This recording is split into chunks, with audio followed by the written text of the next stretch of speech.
Perkenankanlah saya memetik-metik video saat kami melintasi Selat Sunda di malam hari. Sudah cukup lama, tetapi tentu masih hangat karena suasana dan semangat saat itu tidak dapat diperoleh pada saat ini. Perjalanan malam ketika menyeberangi Selat Sunda, tidak bisa melihat gunungan Krakatau, tapi dapat disyukuri karena perjalanan ini menebalkan nikmat, menebalkan pengungkapan nikmat Gunung Krakatau. Selat Sunda merupakan bekas letusan Gunung Krakatau yang terdahulu yang sangat banyak menimbulkan kematian. Sebagian sangat besar manusia tewas karenanya.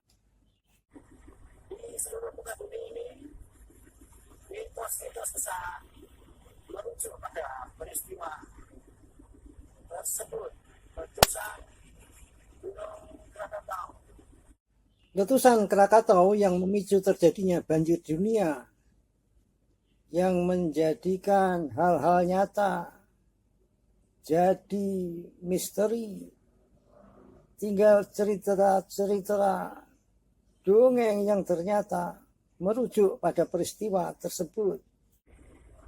Gunung Krakatau, letusannya di masa lalu yang menciptakan Selat Sunda tidak bisa dilupakan oleh siapapun warga manusia di muka bumi ini yang dahulu pernah mengalami peristiwa apa pula. Peristiwa itu pula yang membuat manusia raksasa dan manusia kurcaci tinggal dalam cerita-cerita yang seolah-olah khayalan. Bahkan juga terjadi pembunuhan pada manusia jenis tertentu yang tingginya 3 meter dan yang tingginya 1 meter. Manusia yang barangkali sering dikatakan sebagai raksasa, dan manusia yang barangkali sering dikatakan apa itu kurcaci, orang berke, apa. Banyak gambaran didapatkan dari cerita-cerita seru terkait bertemunya manusia raksasa dan manusia kurcaci. Seperti ada manusia dewasa yang menimang-nimang anak hanya dengan telapak tangannya saja. Ada juga prajurit yang berperang hanya bisa menyerang pada bagian kakinya saja. Dan masih banyak lagi yang lainnya. Dongeng-dongeng lama sering kita melihat penggambaran adanya manusia yang sangat besar dan manusia yang sangat kecil. Ada orang dewasa yang mempermainkan anak manusia dengan telapak tangannya saja. Dan itu bisa dipahami karena pada waktu itu sudah terjadi manusia dengan tinggi 3 meter diperhatikan dengan jenis manusia dengan tinggi 1 meter. Anak manusia yang dari jenis tinggi 1 meter tentu bisa dipermainkan, ditimang-timang oleh manusia dewasa dari jenis yang tinggi 3 meter cukup dengan telapak tangannya saja. Ada juga gambaran mengenai prajurit yang gagah berani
Kekuatan letusan Gunung Krakatau yang memisahkan Jawa dan Sumatera dan memicu banjir dunia itu diperhitungkan 10 kali lipat gudang nuklir dunia yang ada saat ini. Seberapa besarkah ledakan gunung tersebut di masa lalu itu? Diperkirakan oleh ahli sama dengan setara dengan 10 kali gudang nuklir yang ada di muka bumi ini apabila meledak serentak.